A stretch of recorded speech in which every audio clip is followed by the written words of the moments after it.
Four squares. Oh, Now, I don't know what happened to the rest of the material, but I only have one. It's a busy month. it's extra real time. I call to order the August 21st, 2023 City Council meeting. And would you please join me in the Pledge of Allegiance? Yes. The flag of the United States of America, and to the republic for which it stands, one nation, under God, indivisible, with liberty and justice for all.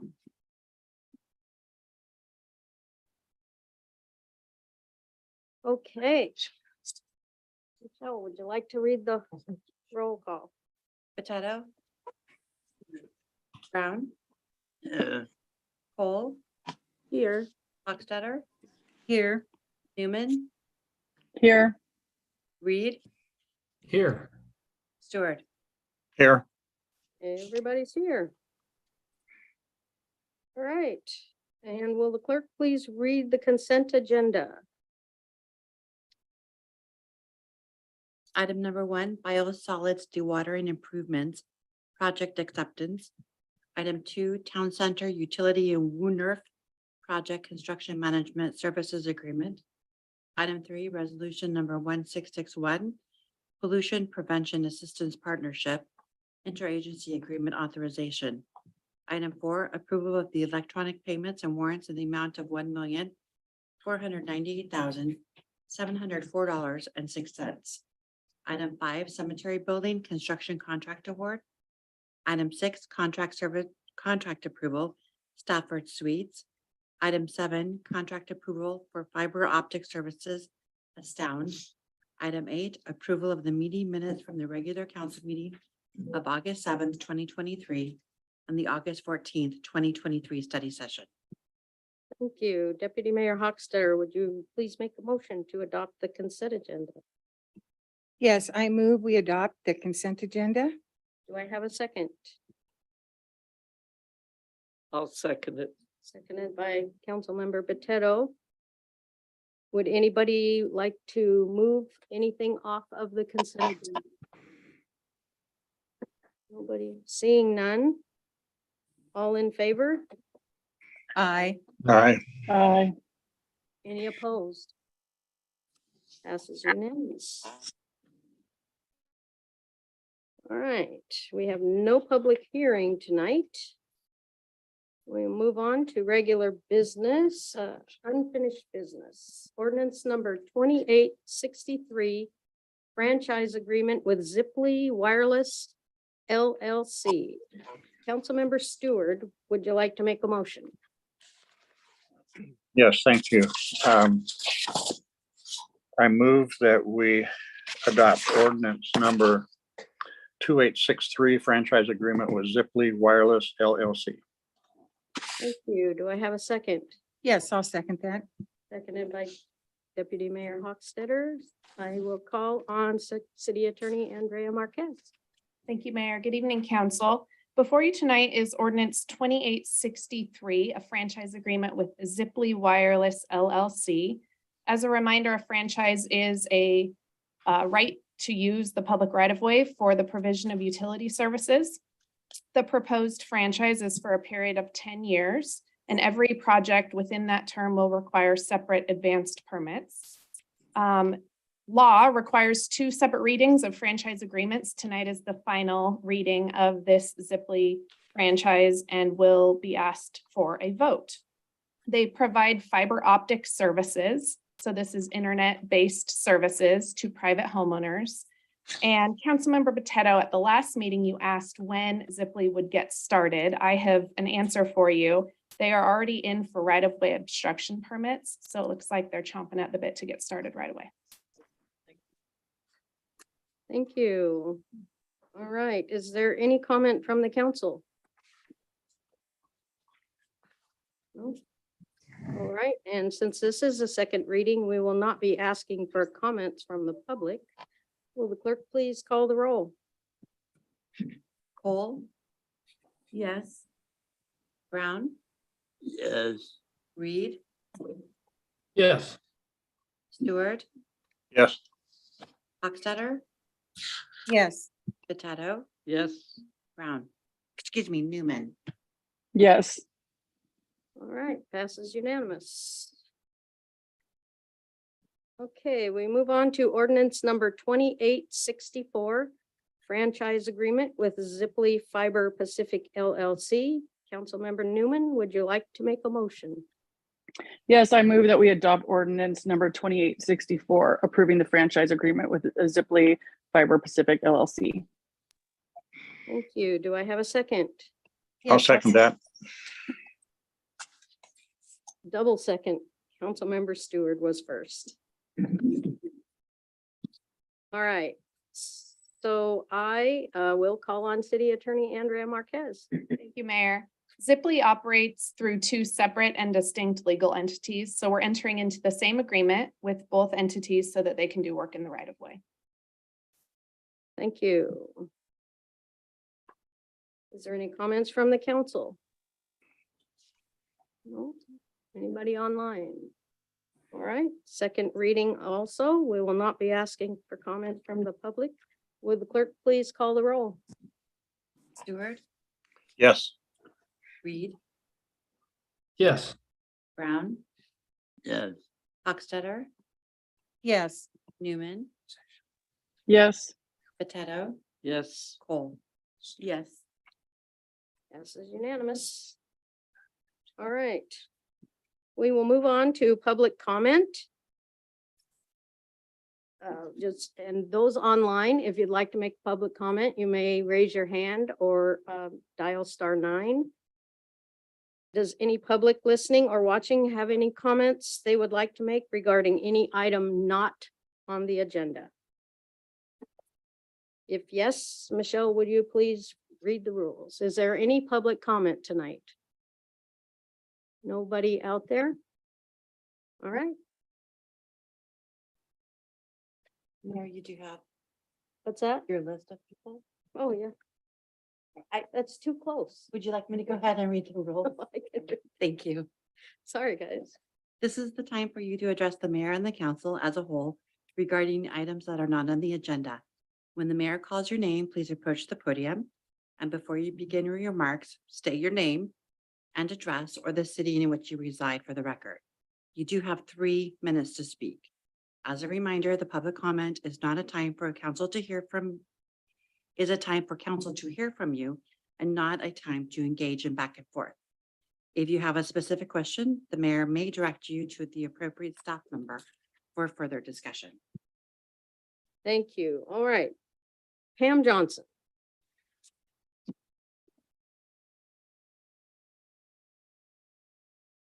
And my name is Pam Johnson and I do reside in Ording, but. Would you like to speak? The microphone. Thanks. Hi, my name is Pam Johnson. I do own a business here in Sumner, 1109 Main Street, and I do reside in Ording. And right now, this evening, I'm representing Luann Island. She's on vacation. She's returning tomorrow. And this is in regard to the monument from Gordy, the UPS driver that was recently removed from in front of her shop, a picket fence.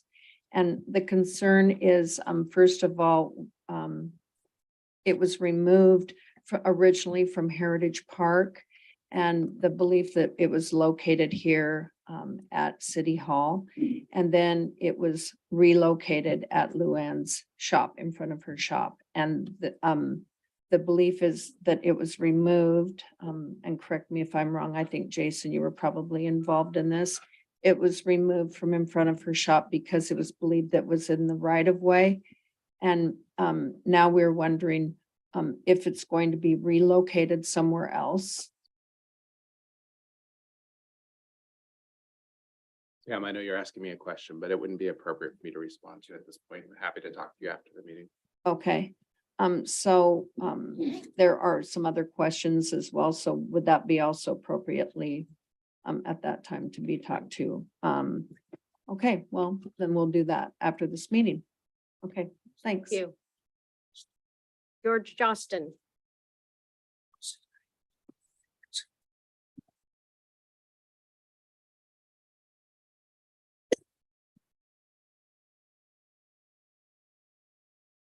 Looks like this is still on. Yes. I'm George Jostin, live at 16219 64th Street East, the East Sumner neighborhood, right near the new YMCA. Janet and I have lived there for nearly 40 years. So we've seen Sumner grow in wonderful ways. And last night we took a little walk and we were walking through the Y parking lot, and one of the Sumner officers was there. And we stopped in to check in with him. And it was a great visit. You got some wonderful people working for Sumner, good representative of Sumner. He's new to the force. I think it's Gregson, Redbeard. Nice man. And the point of it is Sumner has been well run for those 40 years. Everything that has happened here, including the newest things right downtown here, are excellent. We are really blessed here. And I just want to thank the council once again. You're my friends. You're also my counsel. And I can see you at Fred Meyer or on the street or at a festival. So I just want to say Sumner is a gem worth preserving, and you're doing an excellent job of doing that, as well as building and going forward. So we have nothing but nice neighbors, wonderful families, good policing, which is attracting people to Sumner. And we are going to grow because people want to live with us. It's so good here. And we can thank you for some really good management and hiring wonderful people to work in this city. So I have nothing bad to say, not one thing. It's a big thank you. Okay. Thank Good you, job. Mr. Johnston. Thank you. I think together as friends and neighbors, we can solve most problems. Thank you. Thank you Yep. very much. All right, that is all who signed up. Is there anybody out there that would like one ditch effort? All right, we will move on to Forestry and Parks Commission appointment. Councilmember Cole, would you like to make a motion? Yes, I move to appoint Mr. Gene McCall to the Forestry and Parks Commission. Do I have a second? Yes, I'll second that. Then by Deputy Mayor Hochstetter. And I will call on Community Services Manager Derek Berry. Thank you, Mayor and Council. Derek Berry, Community Services Manager. You might recognize this face. Gene has been on the Forestry and Parks Commission for a very long time. He did step away momentarily, a couple of years, while his professorship at Green River was a little too much to handle. He was former chair. He has a background in forestry, and he's been a valuable asset to us, even while he was away and still did volunteer work with us. So a little bit more about the Forestry and Parks Commission. The commission's input is on supervision of all parks, rec facilities, cemetery, trails, trees, and planting strips. They help develop and recommend rules and regulations for the city council for consideration. Do you have any questions for me or Gene? Does anybody have any input? Deputy Mayor. Step forward, Jean. Okay. I want to thank you for coming back. I know you took a break for your own personal life, but it's nice to have you back on board because you have a lot of expertise and experience to continue to add to that commission. So thank you. Yeah, you're welcome. Yeah, I'm glad to be back. Looking forward to working with the commission again. Anybody else? No? No. I love our commissions. It's just two more eyes and it makes us do good work. So thank you very much for not coming back once, but coming back twice. Yeah, Thank yeah, you. you're welcome. Would you like to say something? Yeah, just glad to be back on the commission. I miss being around here. I've been here for 40 years and enjoyed my time on the commission. So I look forward to being able to use my time and expertise to help out the city here. Great. So, yeah, Thank you. thank you. Do we have any comments from the public? Seeing none? Welcome back. Thank you. Thank you. All right. Would the clerk please call the roll? Reed, Yes. Beto, Yes. Hochstetter, Yes. Cole, Yes. Newman, Yes. Stewart, Yes. Brown. Yes. Thank you. Unanimous. Thank you, Mr. Call. All right. Ordinance number 2860. Sumner Municipal Code Update 12.60.050, General Park Hours. Councilmember Brown, would you like to make a motion? I move to amend Sumner General Hours. Thank you. Do I have a second? Yes, I'll second that. All right. Call on Community Services Manager Derek Berry. Thank you, Mayor and Council. Derek Berry once again. Before you tonight is ordinance 2860. And really what this just comes down to is realigning our trail hours to what Puyallup has nearby in the Foothills Trail. To a half hour before sunrise and a half hour after sunset. Before it was 6 a.m. to 10 p.m. Which opens us up to potential liability with bikers and trail users out after dark. So this was taken to the Forestry and Parks Commission with support, as well as the CD committee. Any questions? Any questions from the council? Any questions from the floor? All right. Seeing none, will the clerk please call the roll? Sutter, Yes. Newman, Yes. Cole, Yes. Potato, Yes. Brown, Yes. Reed, Yes. Stewart. Yes. Passes unanimous. Okay. Well, moving on to ordinance number 2861, Sumner Municipal Code Update, Cemetery Green Burial. Deputy Mayor Hochstetter, would you like to make a motion? Yes, I move to adopt ordinance number 2861, amending section 8.04 cemetery and adding 8.04.320 green burials to the Sumner Municipal Code. Thank you. Do I have a second? I second that. Okay, seconded by Councilmember Cole. Gotta be fast around here. Okay. Community Service Manager Derek Berry. Good afternoon, Mayor and Council. Derek Berry once again. Before you tonight is ordinance 2861. This was taken to Forestry and Parks Commission, was approved through them as well as the CD committee. This is something we've been working on for quite some time, the green burial section out at the cemetery. It was part of the budget in the last biennium, and we're pretty excited it's moving forward right now. So what you have before you is basically allowing the green burial as part of our municipal code. There were some fine tuning of some other language in here, but in the end, it truly is making sure that what our goal is with the green burial is allowed in our code. You'll be seeing more information on this once we open it, but this is just to get us going so we can actually truly start. I'm sure there'll be some questions on what green burial is. I'll let the public know. It is basically bodies that are not embalmed with any chemicals. There's no concrete caskets or liners. It's more of like a shroud or biodegradable caskets.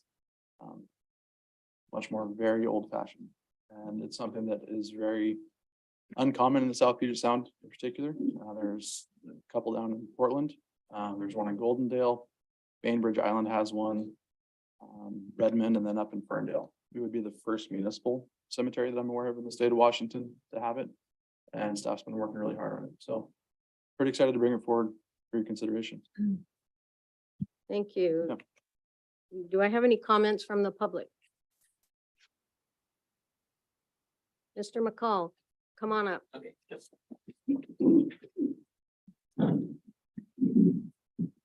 Yeah, I know it's a fairly new thing. My teaching at Green River College, working with a lot of young people, they're very interested in this type of thing. So it's something that maybe the older people don't think about, but the younger generation is very much interested in this type of thing. So it's nice that we can provide that kind of service. So thank you. Thank you. Anybody else? Council, any comments? Deputy Mayor. Yes, I just want to state it that the staff has carefully researched this and planned for a long time. We've been kept up on the different information that they've come upon, and we have the space for this kind of thing. So I think it's really nice that we can offer it to not only our citizens, but surrounding areas, because we have an extremely nice cemetery. And I think being up on something that the public really wants is a good idea for us. So thank you. Thank you. Okay, will the clerk please call the roll? Newman, Yes. Stewart, Yes. Brown, Yes. Cole, Yes. Reed, Yes. Potato, Yes. Hochstetter. Yes. Right, unanimous.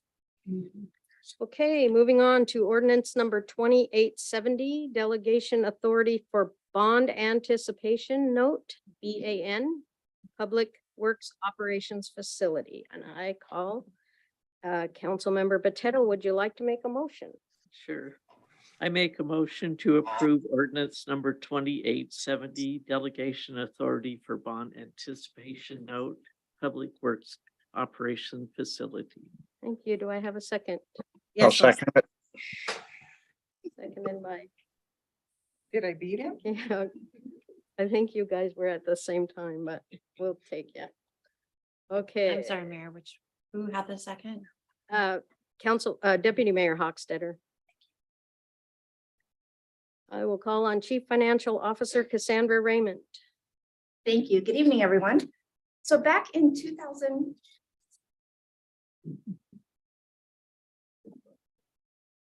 There we go. Okay, that's better. I sounded loud there to myself.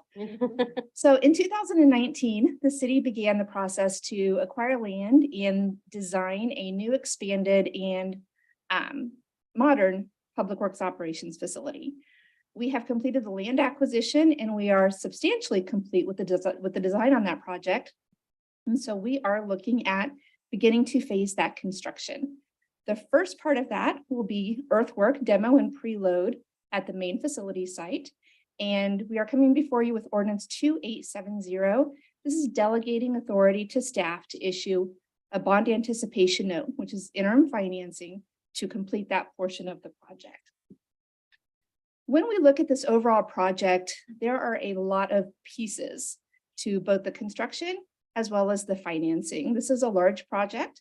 The facility earthwork is what's before you tonight. That's the bond anticipation note. Facility construction will be down the line. That'll be a combination of debt financing, utility funds, as well as proceeds from the sale of the Sumner Meadows Golf Course.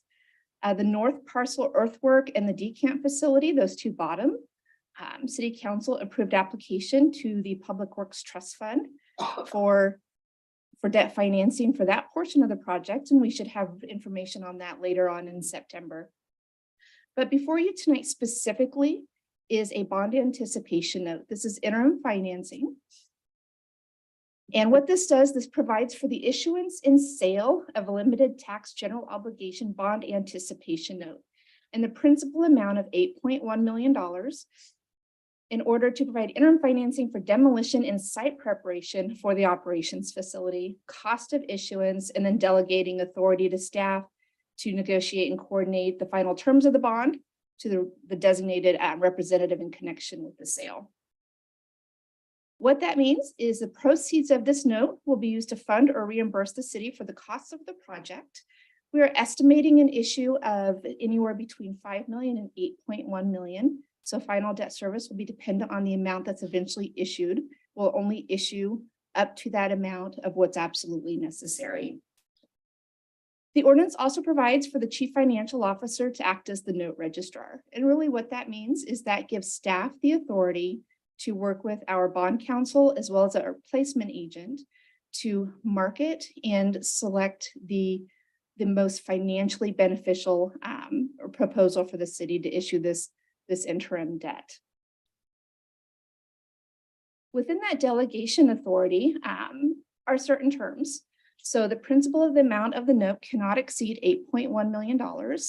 The true interest cost cannot exceed 5.5%, and the maximum term of the note shall be no later than October 1st, 2026. This is short-term interim financing. The intent is, as we move towards construction of the overall facility, that the final debt financing would be used to pay off this interim financing. Our next steps for the decant facility, this is the north parcel. We should get a Public Works Trust Fund funding decision September 8th. with construction to be determined based on that. Our Public Works Department will be bringing an overall facility update before City Council. This is scheduled for September 11th. And then the demo and the preload, that's the earthwork, that's the subject of this interim financing. That ban would be funded on October 4th, with that construction to begin in the fourth quarter of 2023.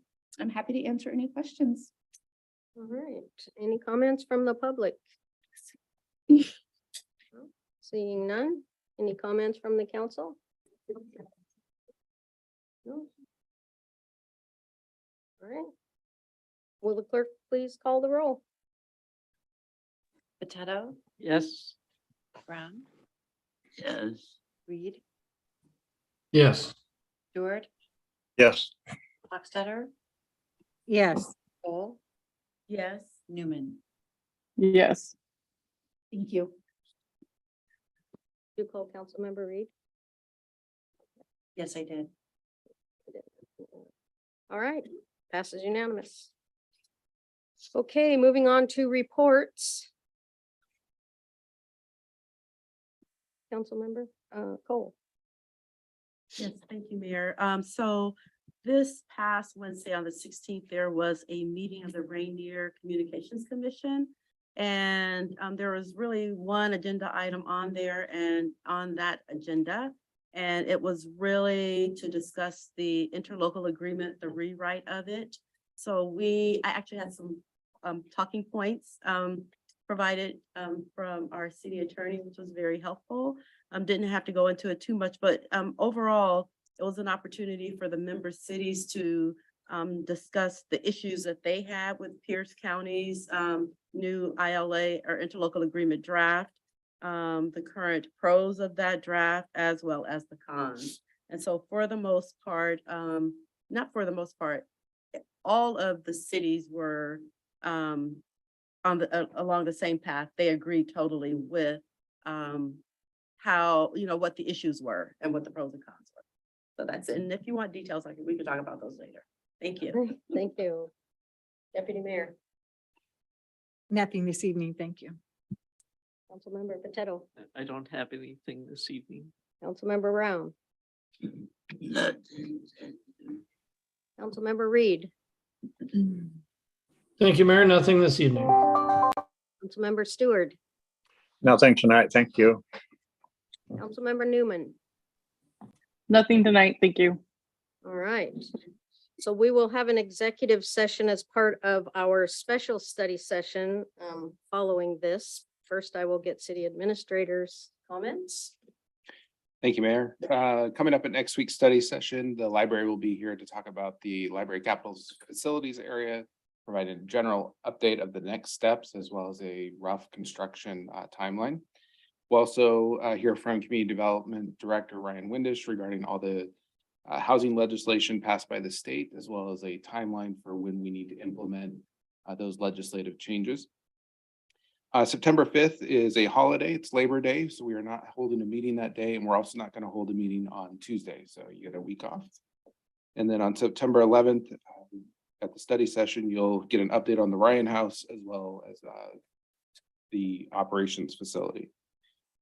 As far as policy goes, in response to recent inquiries about memorials and city right-of-way and public parks, staff will be undergoing a process of proposing some policy to council. We haven't had a policy on this before, and it's long overdue that we establish a formal policy on placement of these memorials in public areas. So that is going to take us some time. Obviously, you all know we have a very busy work plan, but we will get to that hopefully by the end of the year. Happy to answer any questions. Any questions for Mr. Wilson? Right. Thank you. All right, and it is back to school time, and we've been handing out backpacks with the Sumner Family Center like crazy.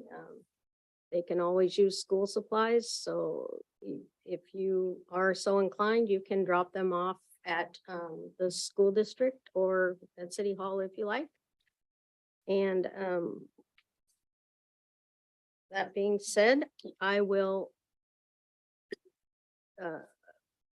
at 6:30, we will go into special study session. And I will adjourn this meeting at 6:30. into study session.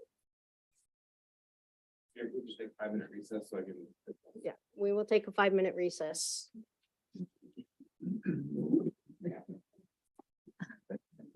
Can't say.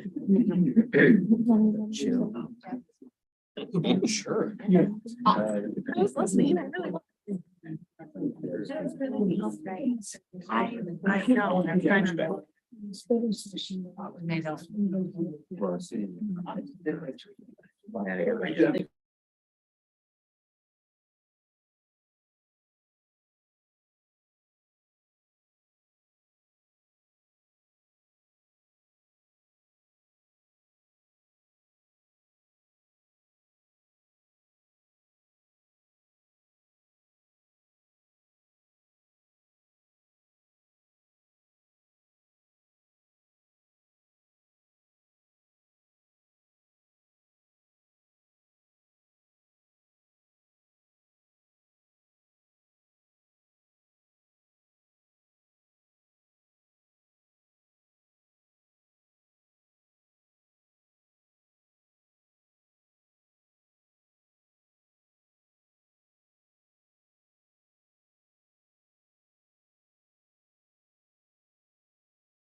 Kurt gets to his chair. Jason, is the mic on right now? Jeff just turned it on. Just turned it on. After you've made those comments. I'd like to call tonight's special study session to order of August 21st, 2023 at 6:43. Mayor, can you turn your mic?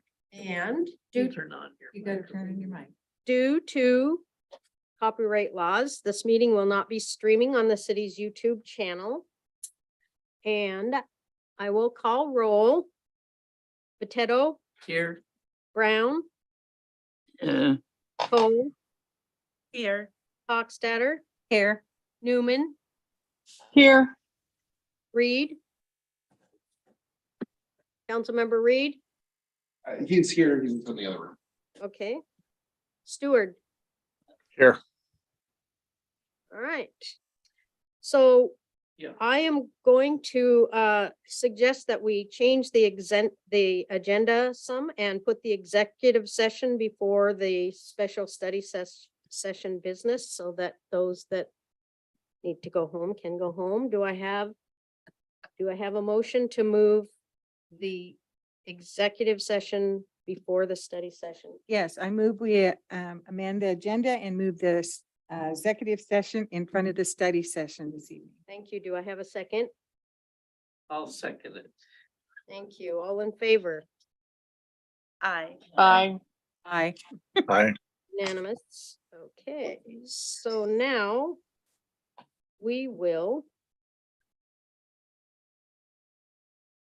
I will call us at 6:45 into executive session.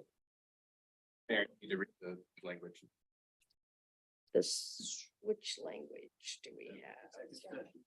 The special study session is adjourned into executive session at 6:45 for 15 minutes to discuss with legal counsel potential litigation per RCW 42.30.1101I.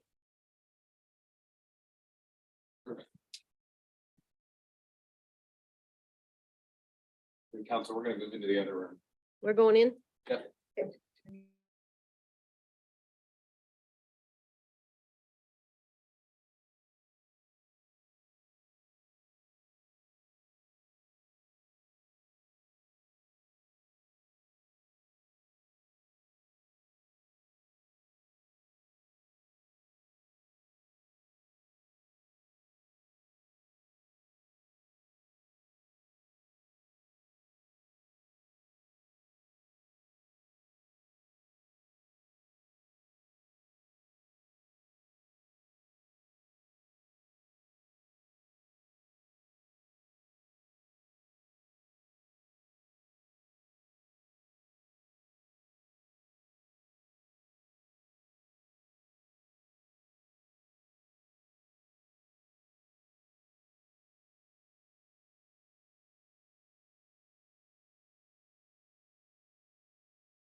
Yep, can you bring the snacks? I'm here needed.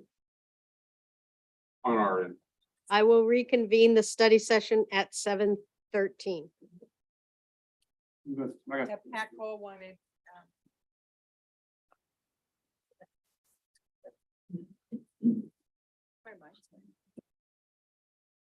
Thank you, Mayor. Stop for that.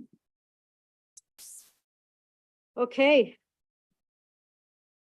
So exciting, cyber training.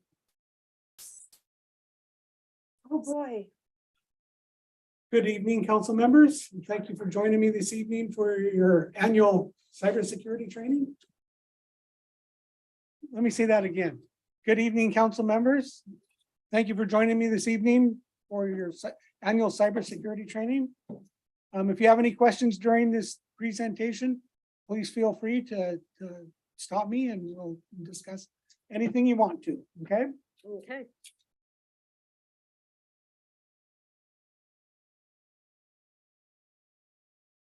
So the first module is going to be a 30-minute module and it's going to have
just a second, please.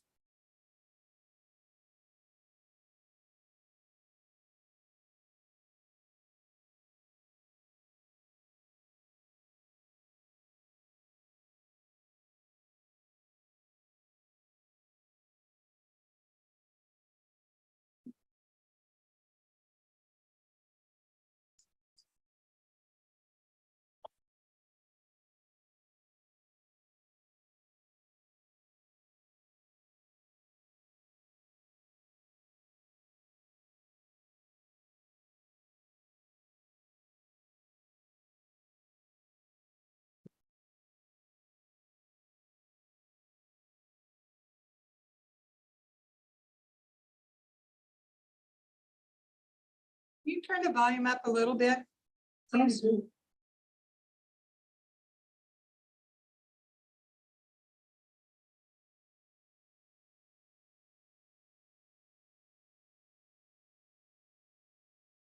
Just a second, please.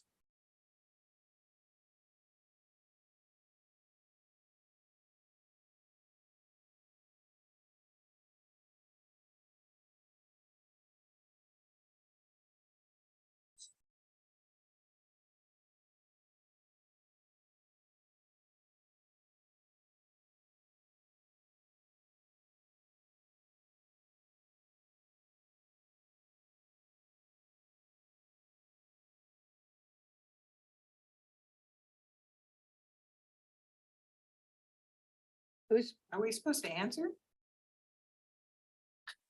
Oh my goodness, I can't see. So here's the question. It's too small to read. Which of the following could be motivation for hackers, like all may apply, to gain access to your data, to make money, to influence politics, or to spy on you? All of the above. All of the above. I can.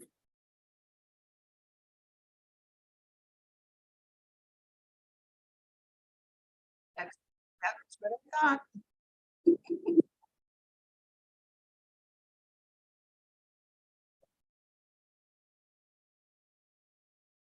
I hate that it keeps resizing.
Excuse me. Oh, I lost my voice here for a second. We can check on these, each one of these, we can look at them. Great news, contract renewal, urgent. So that's kind of suspect in itself because it's saying that it's urgent. They like saying that it's urgent because then they want you to click on it.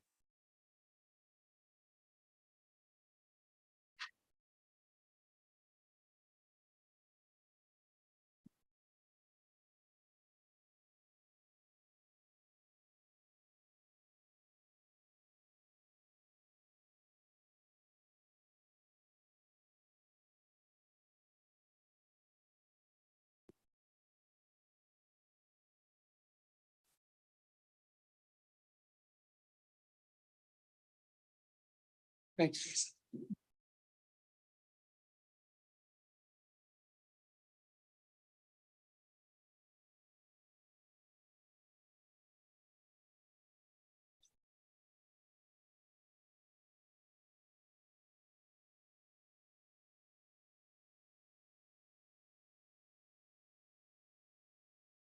Oh, I almost forgot one.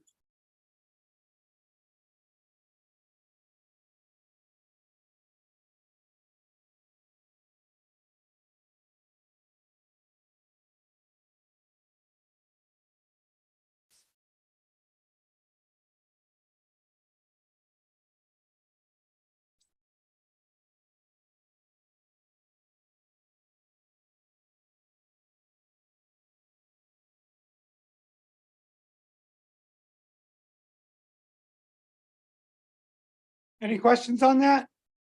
Pretty straightforward. What you're gonna find here is that 90% of hackers don't necessarily have technical skills, but they have social engineering skills. And so the majority of this training is going to be based upon how to protect yourself against these business email compromises.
So as you can see here that it's talking about a school district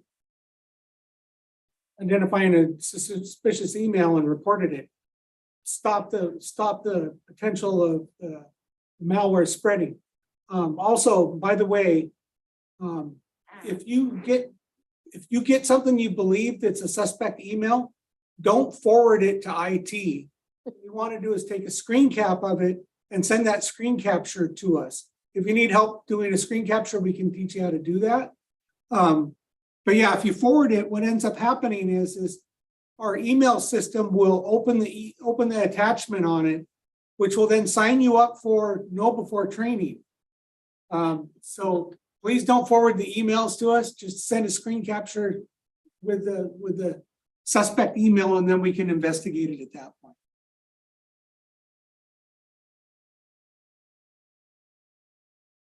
This one was one that I'm not sure if you remember, but it was around the Super Bowl a couple of years ago where a water company employee noticed that somebody was messing with their stuff, and they were able to shut the person down. They did change some of the chemicals that were being put into the water, but not to a point where it was damaging to anybody. But once again, it's another one that somebody was having problems with malicious software.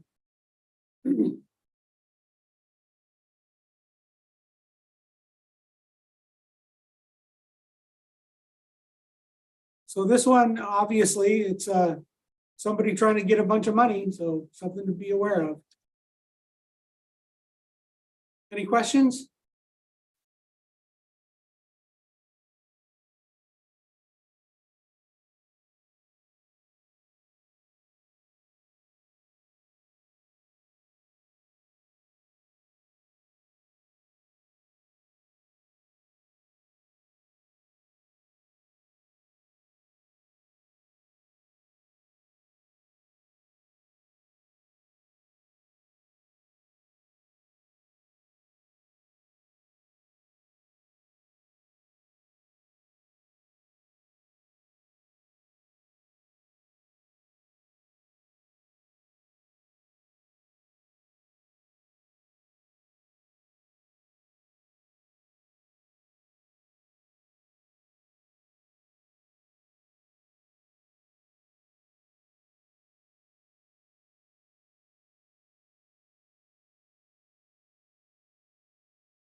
We're working on rolling out a password manager program called 1Password. And we have it rolled out on a limited basis. We're testing it out, making sure it works well, and then we're going to continue to roll it out to more and more employees. So you only have one password? Basically, you need to have that master password, which you make really complex and really hard to guess, but it gives you access to the rest of your passwords by doing so. It's actually pretty slick.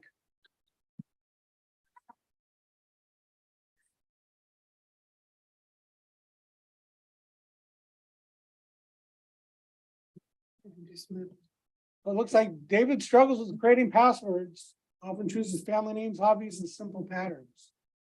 Here's the list of passwords. Do you think they're strong passwords?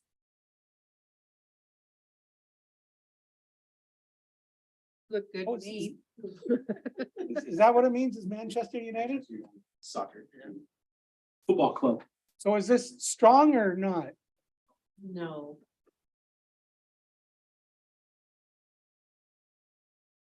Yep, they're all weak passwords.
Oh, he's not getting sound.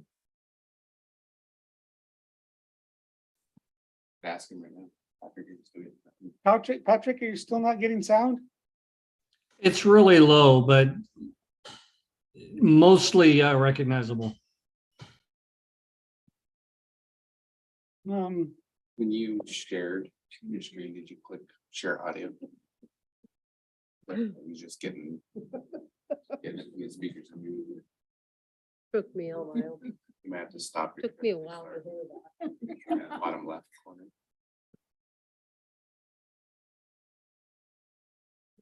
I thought we used to have a garbage can. I never use this. Okay, then you guys share your. I'm just doing the whole thing. Yeah. Okay, sorry about that, Patrick. You should be getting it now. No problem. Let us know if you don't. It is convenient that local coffee shops, airports and hotels offer free Wi-Fi, but they are often not secure and pose security risks to the information available on our laptops and mobile devices. Cybercriminals will create seemingly legitimate Wi-Fi networks to fool you into thinking that you are connecting to the right place. Always ask the service provider for the exact spelling of their Wi-Fi name. If you find yourself needing to connect to public Wi-Fi, make sure that you don't access financial information or confidential work information. Use an organization-approved virtual private network, VPN, to ensure that you create a safe internet connection that shields your online activity from cybercriminals. Update your device's settings so it doesn't automatically connect you to nearby Wi-Fi.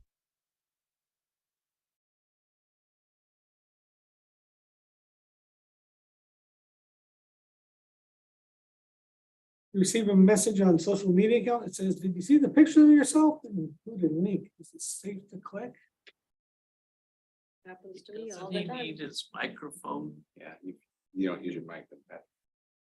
Yeah, you receive a message on your social media account. It says, did you see the picture of yourself? And it includes a link. Is it safe to click? So 4 choices. Only if the link is from your boss or colleague because you don't want to ignore them. That's what I usually do. No, I'm just kidding. Only if the link begins with HTTPS and looks familiar. Only if the link is known and you've confirmed that it's a legitimate message. Only if the link was included in an email from a friend because you're worried about what they posted. Option 3. Yes, and I think it's number 3. Okay, try that one. Don't click on things you weren't expecting. Always 60% were fooled by the message. Only take action if you have confirmed the source.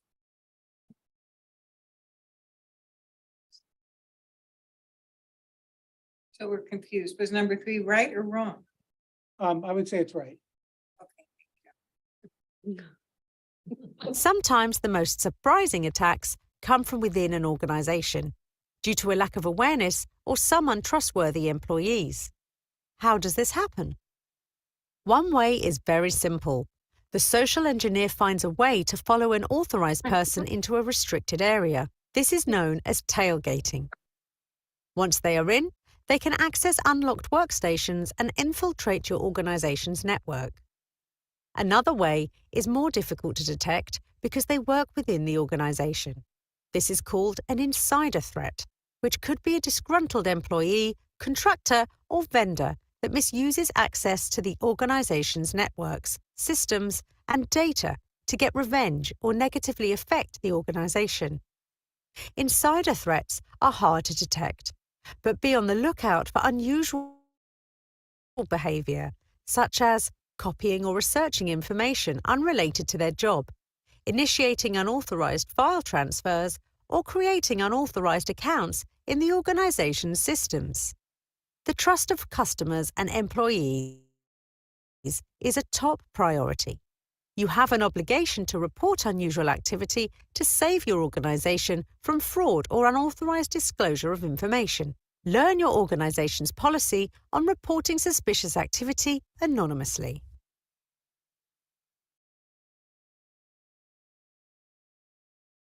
When I opened that attachment, I put my organization at risk by unknowingly installing malware. I did have an uneasy feeling about it, so I reported it immediately after I clicked on it. And our IT team was able to remediate it quickly. But what happened to me does not have to happen to you. Yes, cybercriminals are savvy, but you can learn to spot their most common tactics through training like this. Nowadays, I get a huge thrill when I identify and report a real phishing email. Technology alone cannot stop security incidents. You are part of building a strong security culture within your organization. Use what you learned here today to fight cybercrime and protect yourself online. Next, take a short quiz. Brian, do we have an anonymous way for the employees to report suspicious other bad work habits or something, or? We do not at this point have an anonymous way. That's something we can develop and we should develop, so. Who are you gonna turn in? The mayor. How? Cindy and the Oh, no, mayor. I'm not, I'm not sending anything to you anymore. But you said anyone, even staff upstairs should take a picture of it and send it to you and not Forward. Correct, yes, yep, But it would just have their name saying it came from them going to you. right, right. The anonymous thing would probably be if it was a insider threat, a fellow employee that you're Yeah, having but I thought challenges. maybe I thought maybe you had that already. I didn't know. Now that gets more into Jeff's area of the HR kind of stuff. Okay. So, but that's something we can see about setting up. I think that's the nice thing about Little Sumner is that we're a little bit closer than big organizations like the city of Seattle and the city of Tacoma. And we have a better relationship across departments and with each other.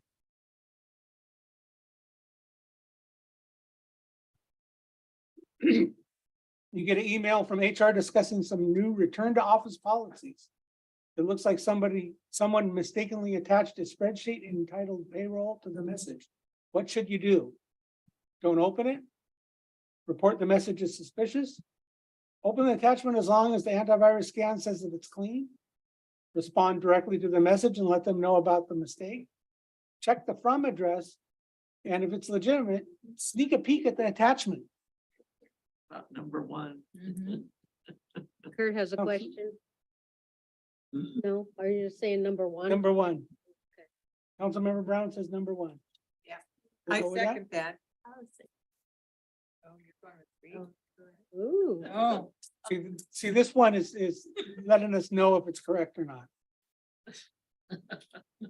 Who in your organization are responsible for making sure that you and your organization stays safe from cyber attacks? The cybersecurity team, our technology vendor, everyone, or information technology? Three. Three? And we're unanimous? Yeah, team. You too, Mayor. Don't count on me. You receive a questionable email. What are some questions that you should ask yourself? Select all that apply. Does the title of the email imply some urgency? questionable. Do the from and reply to fields match? Is that one do we get to be concerned with? Yeah. Are there a lot of misspellings or unusual words and phrases included? Am I expecting this message? Yes. Correct. Good job, team. Right, but what have you been worried about? We need to make harder quizzes. Alma needed to create a new password for one of her organization systems. What are some best practices for creating a new password? Select all that apply. Create a unique, complex password with at least 16 characters. 16, wow. Yes, Yeah. 16 to 20. Oof. Use numbers and special characters. Yeah. Never reuse the same password. I've never remembered it. Use a familiar password, but change a character or two to make it unique.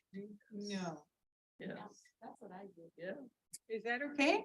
I was gonna say no. I accidentally clicked it. I wasn't meaning to. Oh, so that means don't click that one. Yeah, that doesn't really make it unique. Yeah. The bad guys know that 1, 2, 3 at the end is what people do. 4.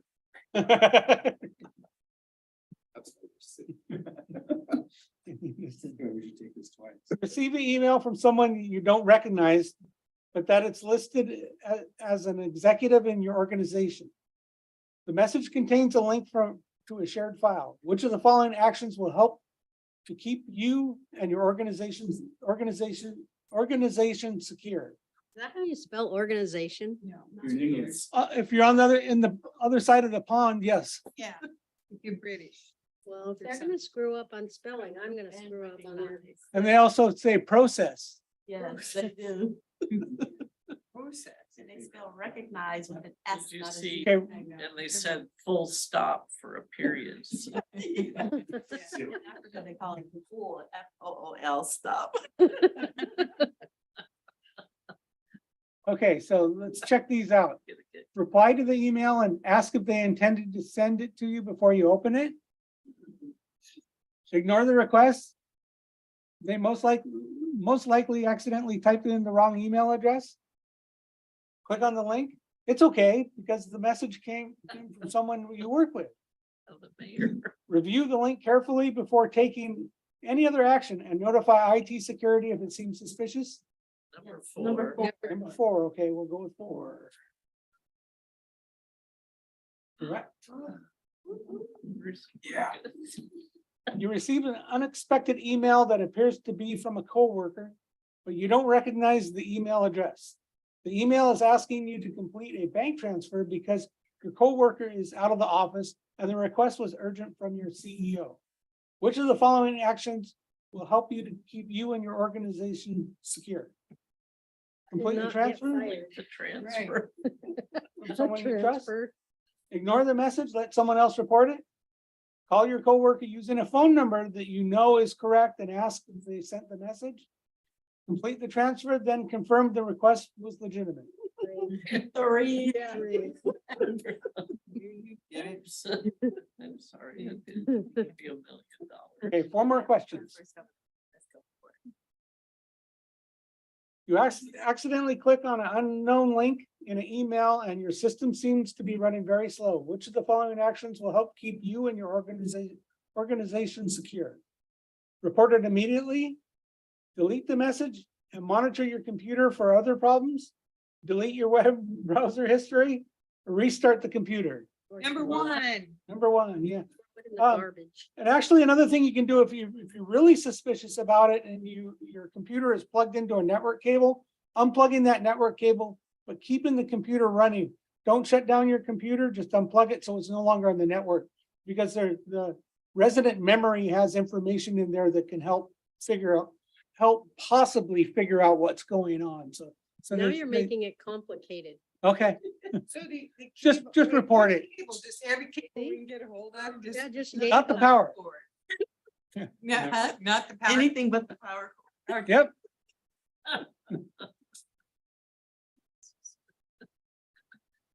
But most people have laptops anyway, and they're on wireless, and then there's like, how do I disconnect my wireless? Now what do I do? Shut the lid.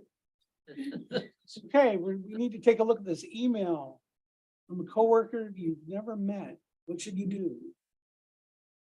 Hi Felipe, nice to virtually meet you. I'm emailing you regarding the account. Fatima has reached out and would like to collaborate on the account. Can you forward me all the account details? Share the folder by 16:30 today. I'm hoping to get a head start before the quarterly updates meetings on Wednesday. Thanks for your help. So should you send all account information to the sender? Since they mentioned Fatima, it was probably approved. Delete the message since you don't know the sender. Verify that the request was legitimate by contacting your coworker via another method. Yes. Reply to the message asking for more information. 3.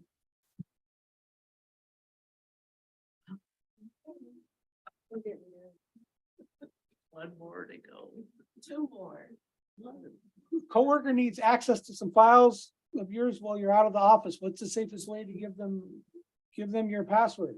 You should never share the password with others. Send them to them via email. Send it to them via text message. Tell them over the phone. 1. Yep.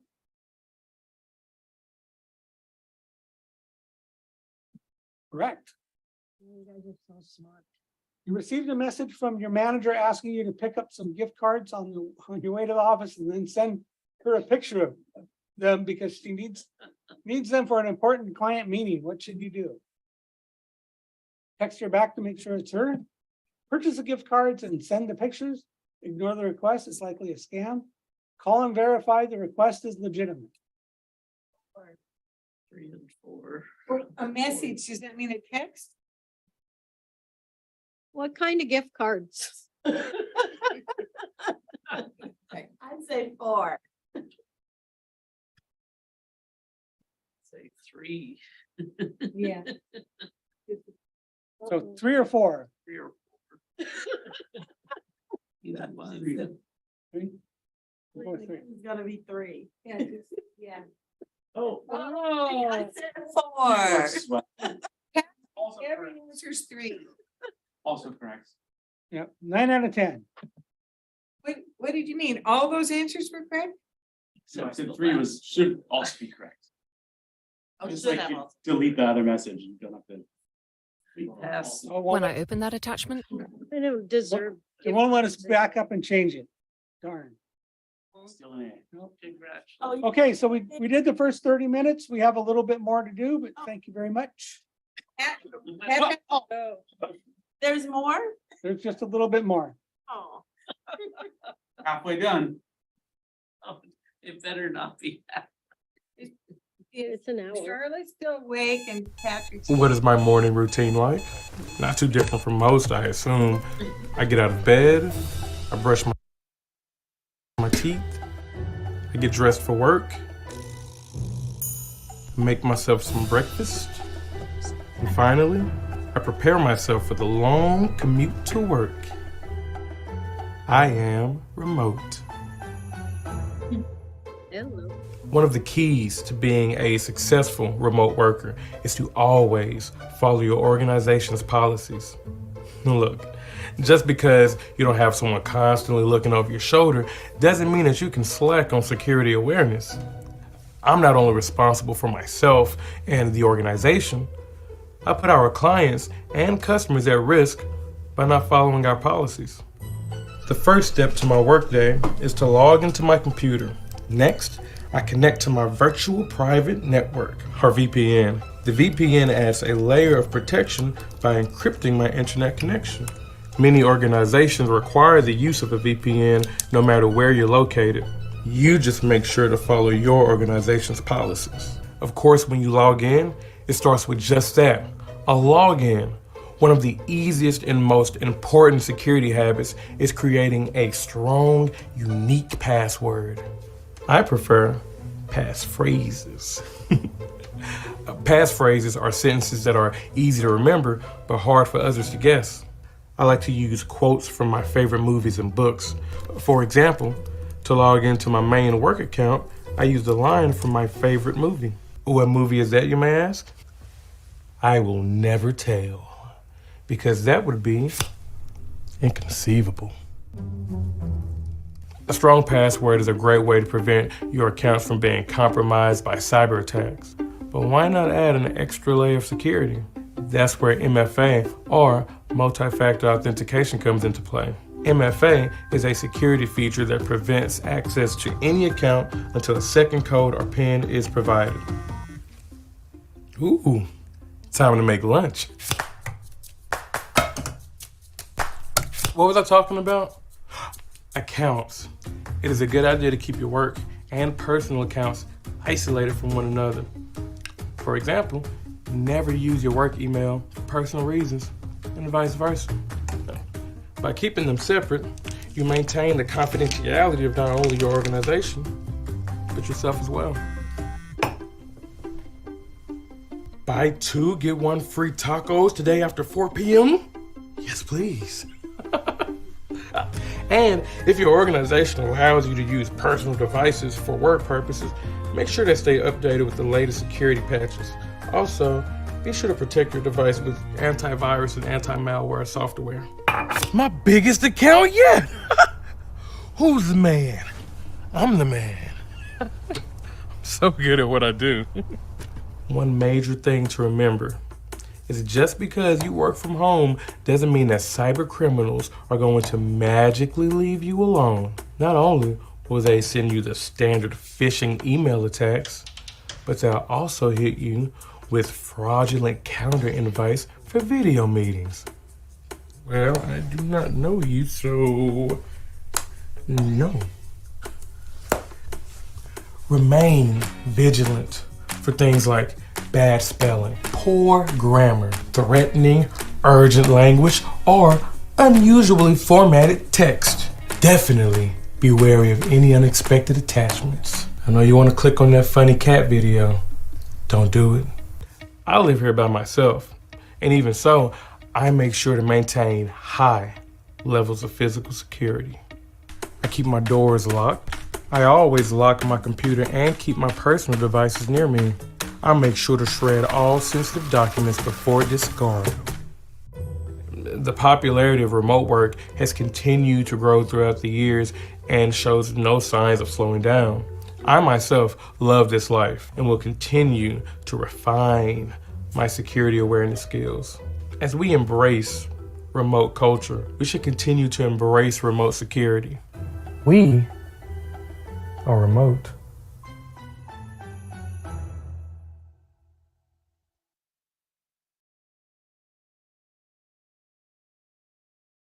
Okay, we're getting there. We only got a couple more to go. Looks like more than So I know this seems really redundant. We're kind of saying the same thing over and over again. But I can't stress to everybody enough that it's important that we are redundant in what we're doing here. Just like the police officers have to do training, and they have to do more training, and they have to do more training. We're doing the same thing, but we're doing it on the cybersecurity front. So Brian, I have a question. Sure. You know, on our council emails, we get a lot of emails from people we don't know who they are. Can we unsubscribe from some of them? Yeah, you know, I've heard different things on that over the years. At first they were saying, go ahead and unsubscribe. The professionals were saying that, go ahead and unsubscribe from them. But then they realized that the bad people were actually using that unsubscribe to make sure that the email address that the person's unsubscribing from is a real email address. Because, you know, you unsubscribe, you just verified that your account is real by doing so. So basically, if you know that you subscribed in the first place, go ahead and unsubscribe. If you haven't subscribed, then I suggest just deleting it. And we get, Just delete them every time you see them, you mean? yep. Because it And would you be can, easier for us to look through things if we didn't have to look through so many organizations and selling things and stuff. and there's ways that we can set up your emails that you can view things that your email knows it's important that you want to view, and other things that aren't as important can be put in another area where you can quickly look at them and go over them. And then one other question, like I got a lot of no before emails. I assumed that they were not legitimate. And so I just continued to delete them because I wasn't familiar with it. But I'm wondering, I know we're not done here yet, but couldn't we have done this like just at our desk at home or wherever? Yes, we could have. The track record shows that it seems to be easier to have the council do this as a group rather than independently. So. Yes, Councilmember Brown? Oh, no. Oh, you already did. Yeah, he did. You- His certificate is hanging in the office. You can, actually, yeah, I can verify that. I saw you here when I was here on Saturday. So, yeah. Have a good night. Yeah, have a nice evening. Oh. Smarty pants. Oh, brown noser. His name is Brown.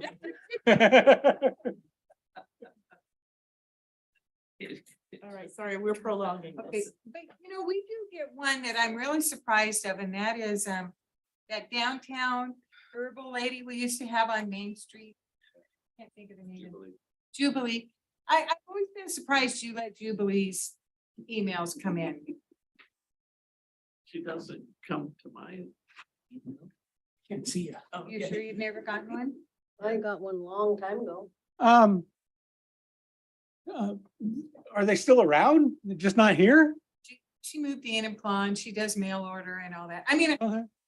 Yeah, I just thought that would be something that would pick up and take out of there. that one I would unsubscribe from. Because you know that it was a legitimate business at some point. Any other questions? But your system is taking some, what do they call the ones that are not, that are? Yeah. Yeah, if it knows that it's spam, it automatically, it gets rid of them and you guys never see them in the first place. Yep. This is important stuff. I never get hold of Brian. He avoids me every time he sees me. Mobile devices are a matter of course in everyday life, both private and professional. Always being online and able to react immediately also means security risks. Smartphones, tablets, and laptops. Private devices rarely have adequate protection and are ideal gateways for the criminally minded. Many attackers target security loopholes that can only be closed by manufacturer updates. This is why it is very important to regularly update apps and operating systems. Public hotspots are always a security risk. When working on a mobile device, only use the in-house company network and never save confidential data. Whether the device is private or for business, the user is always responsible for its trustworthy, secure use. This is why you should always have an eye on your mobile device and keep it secure with a lock code and password. Do not talk about confidential matters on your mobile phone. And verify unknown numbers before ringing back. If you have to use unsecured interfaces like Wi-Fi or Bluetooth, deactivate them as soon as you no longer need them. Install apps on private devices only if they come from trustworthy sources. And check the access authorization. Many apps grant comprehensive rights and access location data and address books without your explicit knowledge. Find out about your company's security requirements for using mobile devices. If your company has provided them, you will not be permitted to install third-party software and apps.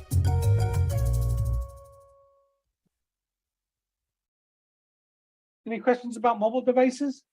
Yeah, if you go somewhere and you use the public Wi-Fi, how do you deactivate? It said deactivate stuff.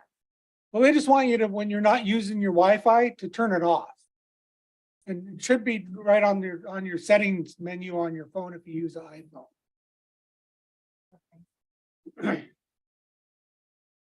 Same thing with Bluetooth. The majority of people don't actually do that. And yeah,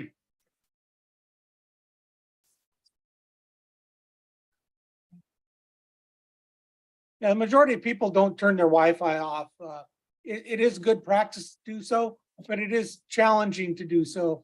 And remember to turn it back on. Same thing with Bluetooth, especially with vehicles having Bluetooth these days and other things. I got a sensor on my arm that uses Bluetooth, and so I leave mine on all the time. So. Don't you have a new password that we're supposed to use in the council chambers? There was an email that came earlier this month. Yes, that's for the new networks, because we put in new wireless access points. There's one up here in the middle of the room. And it's got new passwords and new names for the SSID, which is the different Wi-Fi networks. This one's not quite right, so don't pay attention to that one yet. We need to change it. It's close. But we would sign in as employees. Yeah, you want to connect. You want to connect. If we provided the device, you can sign into the private one, Sumner Private. If it's your own personal device, then you can sign into the Sumner BYOD. Bring your own device. And if it's somebody, if you bring a guest here and they want to use Wi-Fi, then they use the Sumner Public. Is it Sumner Public? It's Sumner Guest. Sumner Guest. The sign says public. Yeah. Jason, you had a? What just gonna about ask on Sumner mobile Chamber? devices, do we require a 6-digit passcode or Face ID, or is it, or thumbprint, or is it just 4-digit? Jason's question was, do we, on city devices, do we require a 6-digit passcode or a facial recognition or a thumbprint? Or do we only require a 4-digit code? At this point, we only require a 4-digit code on city devices. We're gonna be changing our mobile device manager software here in the near future, and we will take a look at that, updating that to make it a little bit more complex. Thanks, Jason. You just gave him the idea. He wants to stay.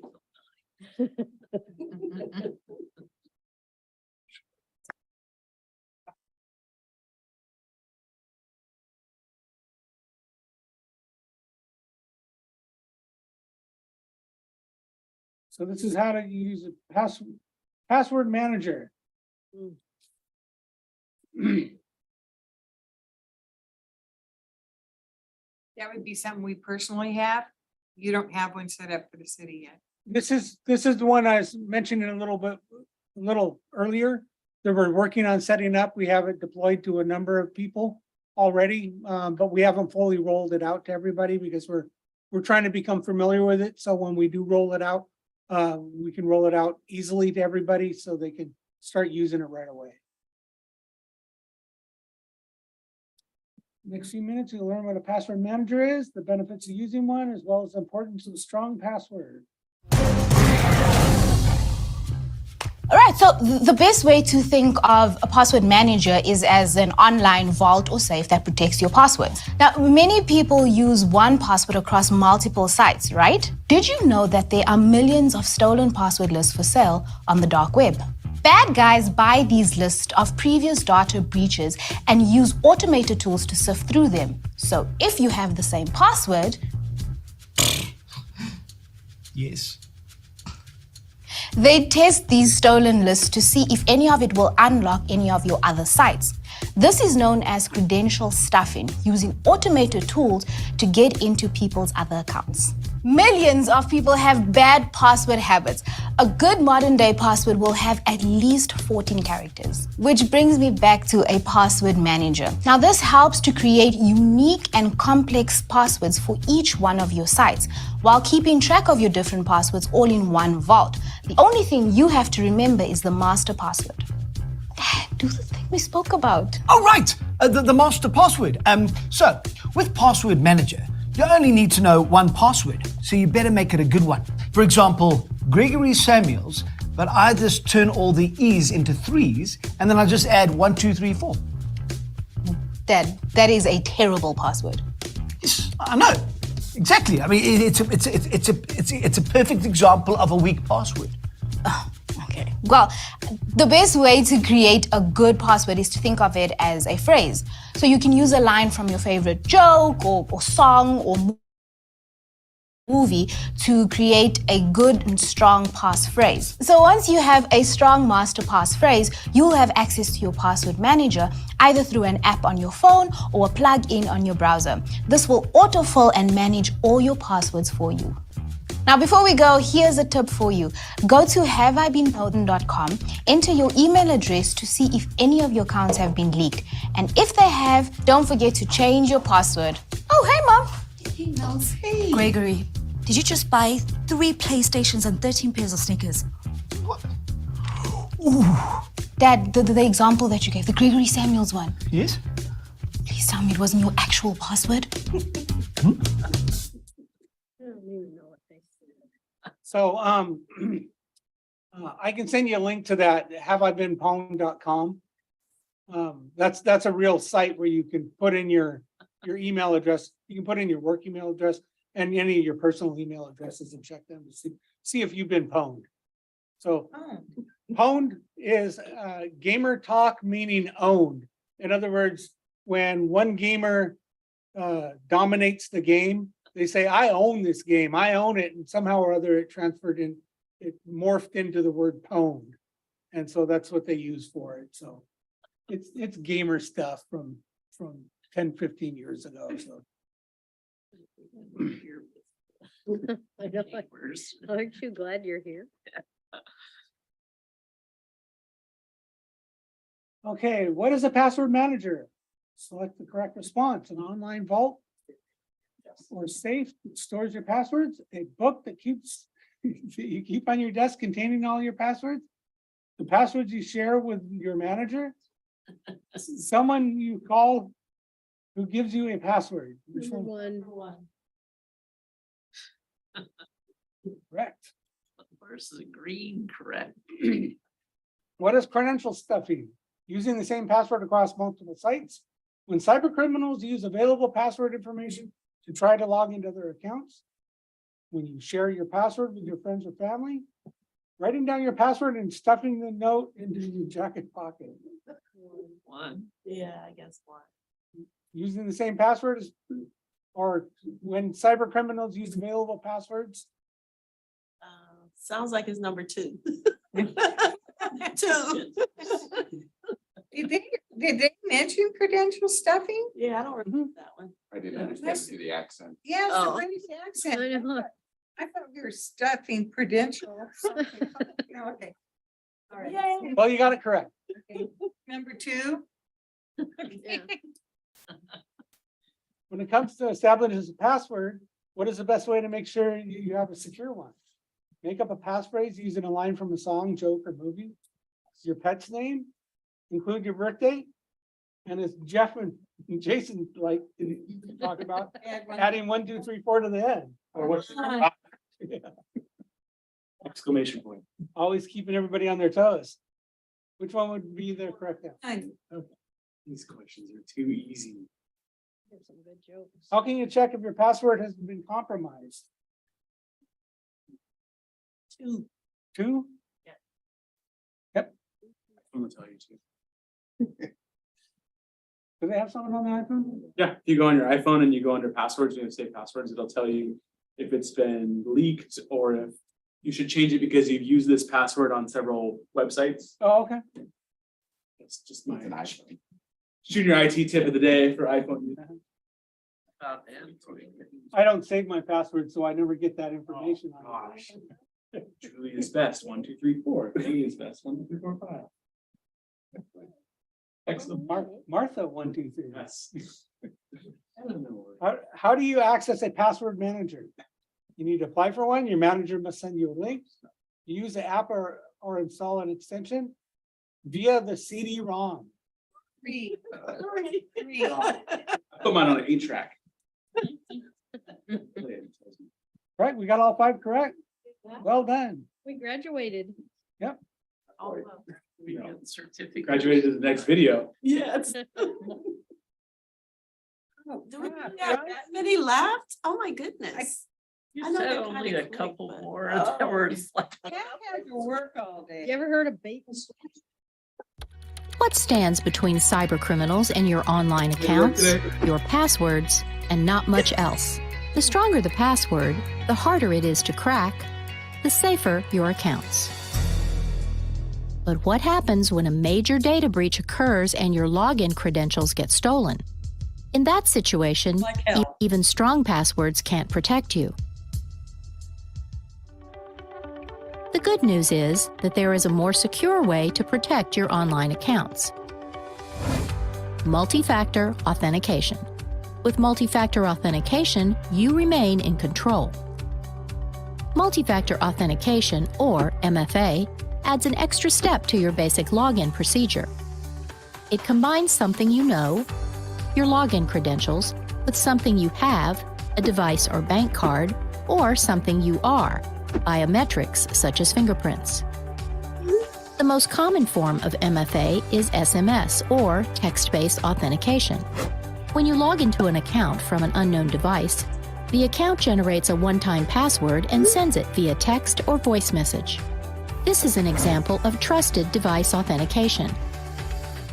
Unfortunately, cybercriminals have the ability to intercept SMS, rendering this method less effective than other MFA options. Recognizing that threat, some online accounts offer alternatives, such as push notifications, which prompt the user via their smartphone to verify the login attempt. Similarly, some accounts use authenticator apps, third-party software that generates time-based passwords.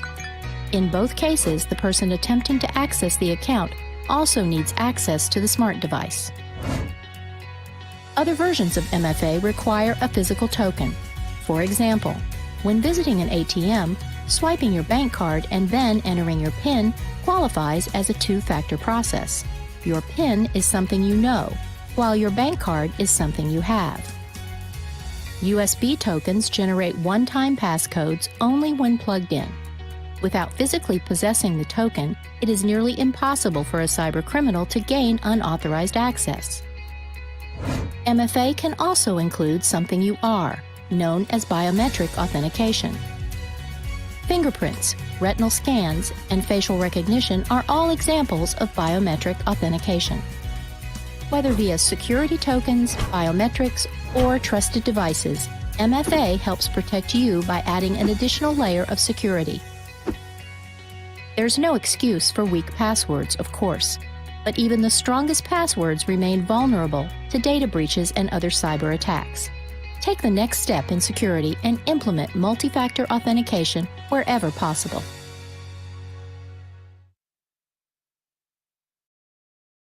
Any questions?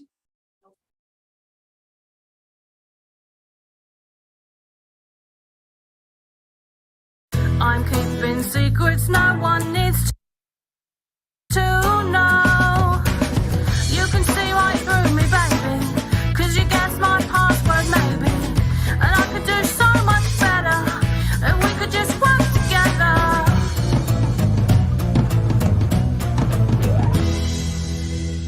So like, how many friends have you got on Facebook now?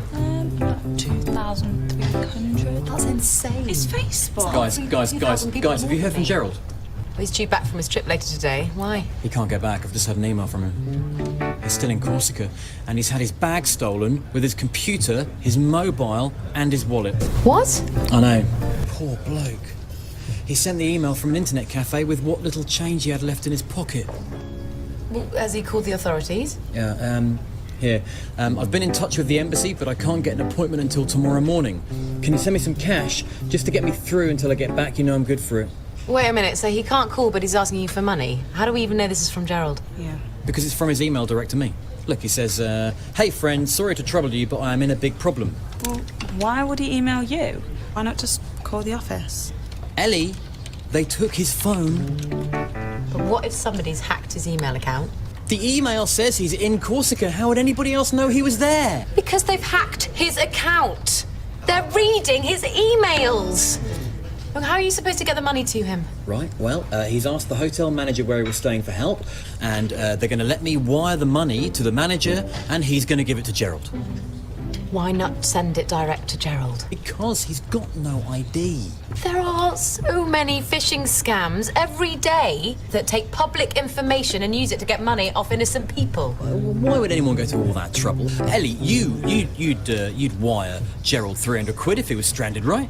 I don't send anyone money. This is why he's chosen to contact me instead of you two Cindy cynics, because he knows that I'd never leave a friend in the lurch. He's not in the lurch, he's in Corsica. Yeah, well, in this case, Corsica is the lurch. Look, I'll prove it to you here at the end. Sorry to be delayed. Think I'll have to miss the barbecue tonight. Huh? Boom. How would anybody else know that I'd invited him to a barbecue at my house tonight? Now, if you'll excuse me, I've got a friend to rescue. So the barbecue is his big proof. Yeah. It's an event on his Facebook page. Tonight, 8 p.m, bring a bottle. And a response from Gerald saying, back from Corsica this afternoon, we'll pop by if I can. Do you think we can stop him sending the money? Just think of it as character building. Personal development. Yeah, that's expensive. Will be for Jack.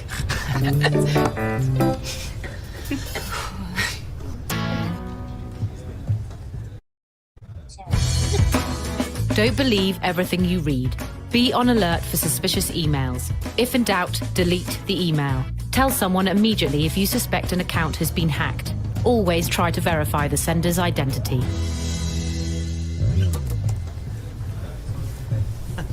Gerald! Corsica! Yes!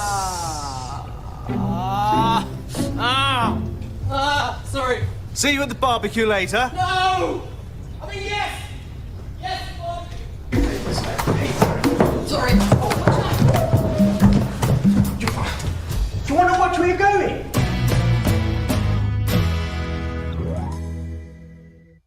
You're not gonna send me any money when I'm stranded.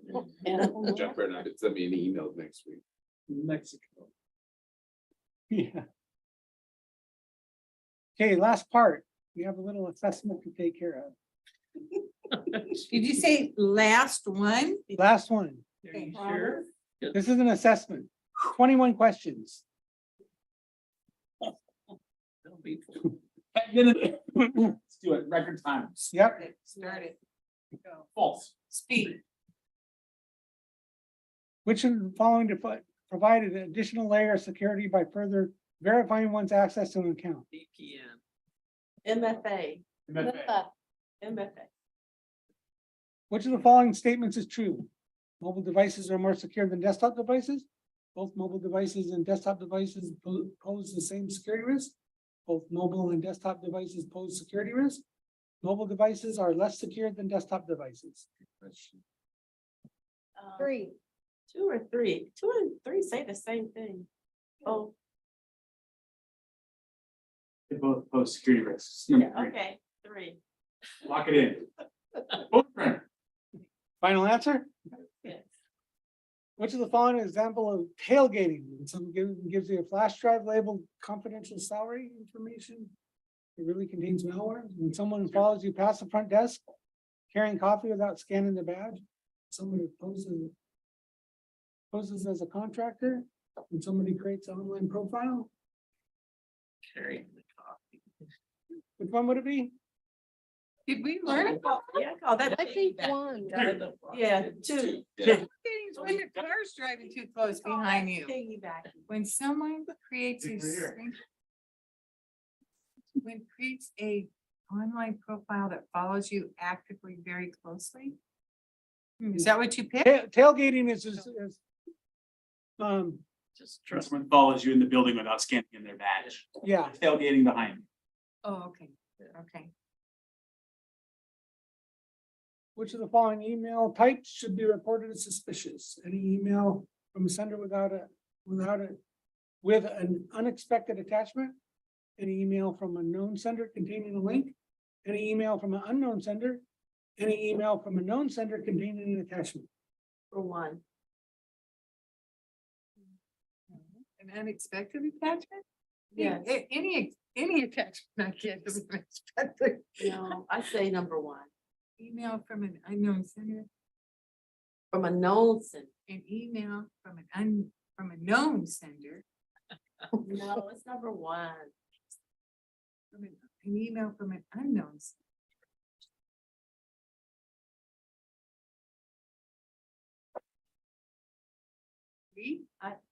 I say 1. Email say from 1. any One. sender. Yeah, with 2 votes for 1. I'm voting for 3. One. You picked one? Which of the following actions should be avoided when using free Wi-Fi? Checking your email. Which of the following is examples of acting as a human firewall?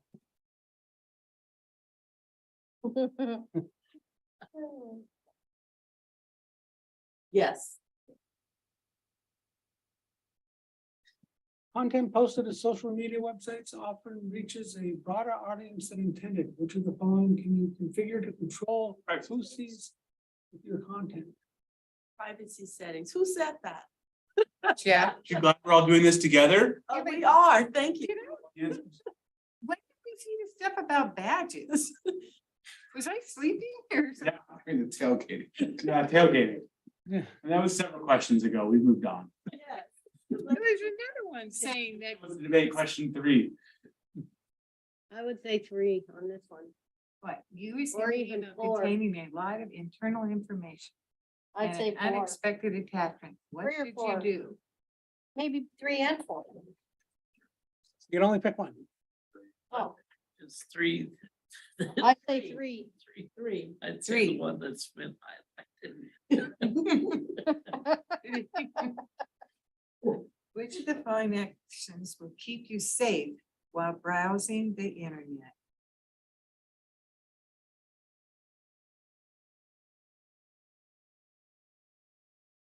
Your credentials on the tab. Right there, one. Tab. I say one. Or three.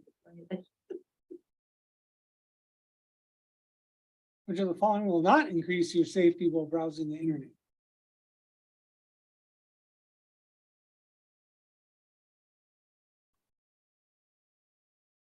Oh, four. Which of the following is a possible outcome of accessing network resources using shared complex passwords?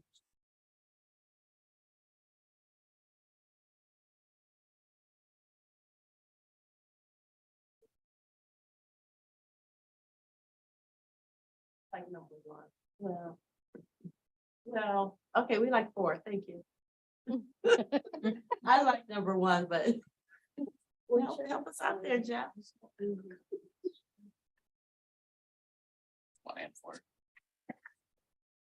I think we need to go with number one, Okay. because, yeah. Audit, Passwords. if you share passwords, there's no way to audit it. There's no way to find out who it was that did it. Okay. Which of the following links for Google's website would you feel least secure clicking on? The second one. Oh, no, I don't like the fourth one. The second one doesn't have the S on it. Oh, HTT. yeah, no, not that one. The other second one, Yeah. not second. But I don't That like one- that. I don't because like it that has one a- either. It has a dash, that's why I don't like that one. This isn't even Google. Yeah. This is Gmail. net-login.com. Okay, that's what we want. Go with this one? Yeah. Yeah.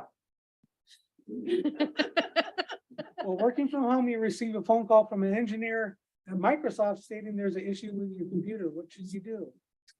Does he Tell him to come over. What time is it? Is he from Jamaica? Yes, number one, we like that one. Explain they reached wrong departments. Let's do that. Help desk. All the instructions. Brian. No. Number one. You want his cell phone number? Hang up, Please send picture first. hang up, hang up. Whose actions best help protect the organization from online and social engineering threats?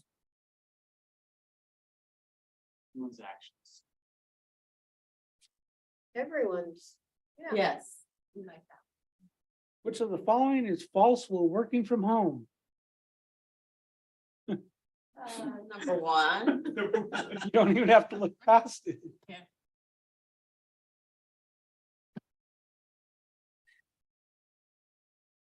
Which of the following is example of two-factor authentication? MAFA, Muffa.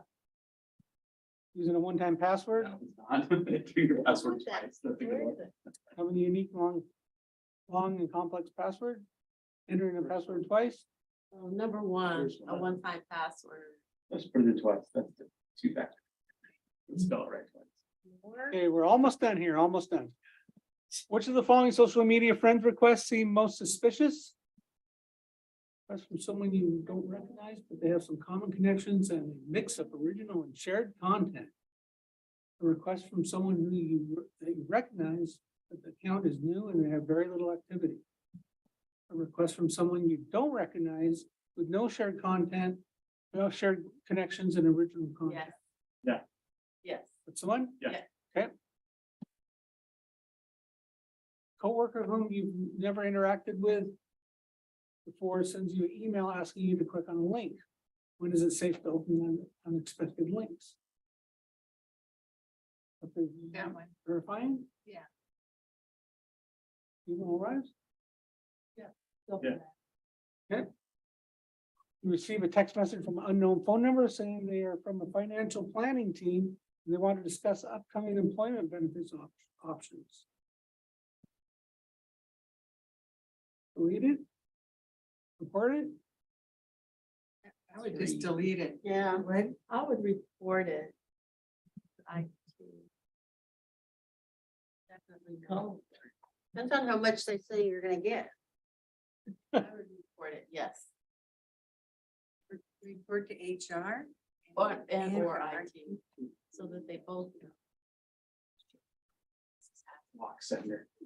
What is the first question you should always ask yourself before posting anything on social media? Information is received by phone. Have we done it by the lawyer? How do I look? That's the question I have. Should I put my clothes back on? Has legal looked at You see that? this? This is- Yes, I like that one. Yes. One? Oh, yeah, yeah. Okay, last question. We're literally gonna be done here in a second. When is it safe to open an unexpected email attachment? After it passes the antivirus scan, when it arrives from a trusted source during normal business hours and passes the Well, antivirus. business hours anyway. When it arrives from a trusted source. After verifying using a different communications method. How about the? Oh. I don't know. Can Number you just go by that number 2 or not? number 2. Trusted source. No, I It don't doesn't think necessarily trust. have to be. No, I doing think it on on the the phone. phone. No, It wrong. Sounds good. Yes, Ken. Verify it. That one, yes. You mean you'd have to, every time you got an attachment, you have to call somebody and say, did you send me an attachment? Yes. Unexpected. If you weren't expecting it, yes. Okay, do we get to see the results? Unfortunately, no, even, I have admin credentials to know before. I don't even see the results. Oh. So, What if you fail? They're gonna take the word surprise. out Nope. of it. We get a joint We get a certificate with everyone's name on it.